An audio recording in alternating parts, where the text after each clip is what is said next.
वर्षों बाद मैं अपने मामा के घर गुड़गांव आया हुआ था। मेरे मामा की लड़की यानी मेरी दीदी की शादी थी।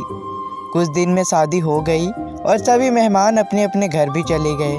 हम भी अपने घर आ रहे थे, लेकिन उस एक रात ने मुझे यहीं गुड़गांव में रोकने को मजबूर कर दिया। दरअसल मैं अपनी माँ के साथ स्टेशन आया हुआ था। शाम 4 बजे की ट्रेन थी। उस दिन बहुत तेज़ बारिश हो रही थी, फिर भी हम स्टेशन में आ गए थे। स्टेशन आने के बाद हमें पता चला कि ट्रेन आज 2 घंटे लेट है, यानी 6 बजे आएगी।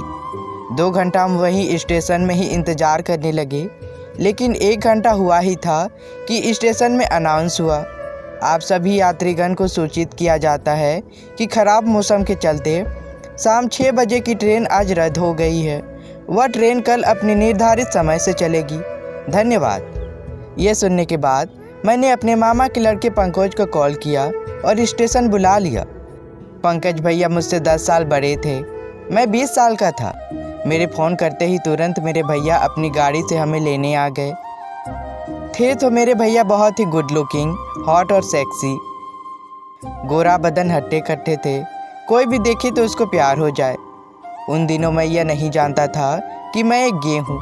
मुझे नहीं पता था। मैं तो बस इतना जानता था कि मैं एक लड़का हूँ और मुझे एक लड़की से ही प्यार या शादी करना है। लेकिन मेरे साथ मेरी सोच के सब परे हुआ। उस शाम स्टेशन के घर आने के बाद हमें बहुत ठंड लग रही थी, तो मैं अपनी रजाई लेकर वहीं सबके सामने हॉल के एक सोफे पर लेट गया। पास में मेरी माँ, मामा जी, मामी जी सब बैठे हुए थे और हम चाय पकौड़ी खा रहे थे। पंकज भैया अपने कमरे में कुछ कर रहे थे। मामी जी ने उन्हें बुलाया तो वे भी हॉल में आ गए। ठंड का मौसम था। उन्होंने कहा, बहुत ठंड है, इतनी ठंड में आप यहाँ कैसे बैठे हो? चीकू, मुझे भी रजाई दो। घर के सभी मुझे चीकू कहते थे। मेरे भैया भी मेरे साथ सोफे पर रजाई लेकर बैठ गए और चाय पीने लगे। चाय पीते पीते ही उनके बीच किसी बात पर डिस्कशन शुरू हो गई।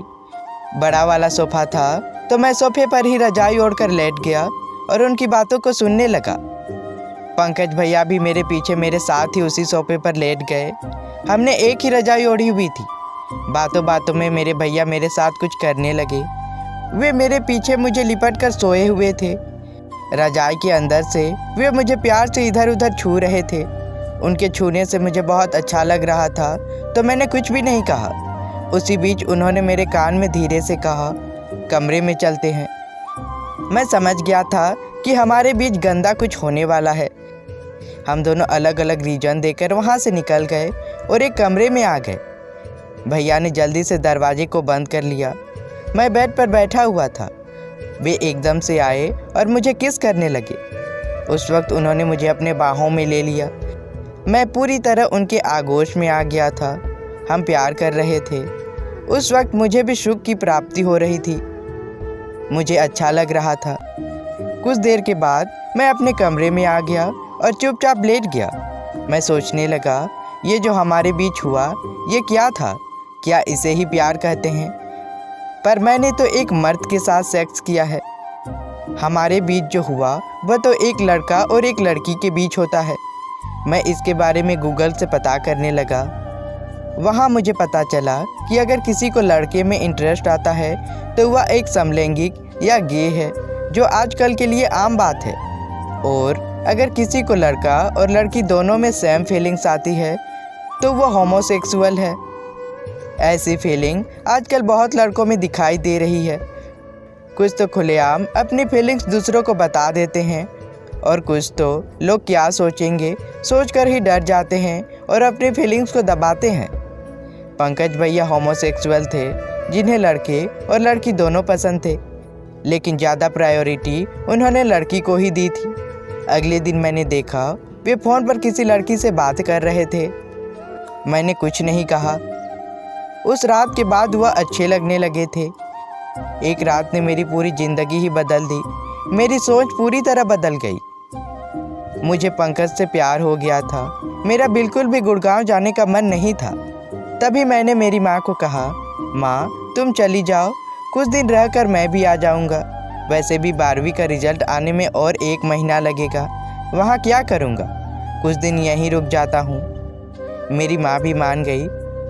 उन्होंने कुछ नहीं कहा। उसी रात मैं फिर पंकज भैया के कमरे में गया और हमारे बीच वही हुआ। मुझे तो बहुत अच्छा लग रहा था। ऐसे ही 15 दिन बीत गए। 15 दिनों में 5 दिन हम साथ सोए थे, लेकिन एक दिन भैया ने मेरे साथ अजीब बिहेव किया। उस दिन भैया कहीं गए हुए थे। सुबह के गए हुए रात 10 बजे लौटे थे। वे जब घर आए, उस रात मैं उनके कमरे में गया, लेकिन उस रात हमारे बीच कुछ नहीं हुआ। भैया ने मुझे नोटिस किया, लेकिन मेरी ओर ध्यान ही नहीं दिया। उस दिन मेरे दिल को बहुत ठेस पहुंची। मुझे बहुत बुरा लगा। मुझे लगा पक्का ये अपनी गर्लफ्रेंड से मिलकर आए हैं। मुझे लगा अब ये मेरे साथ वो सब कुछ नहीं करेंगे। इतने दिन अपनी हवस बुझाने के लिए इन्होंने मेरा यूज़ किया। मैं अजीबोगरीब बातें सोच रहा था। अगले ही दिन मैं अपने घर आने लगा। मैं जब आ रहा था उस वक्त भी उन्होंने कुछ नहीं कहा। मैं अपने घर आ गया।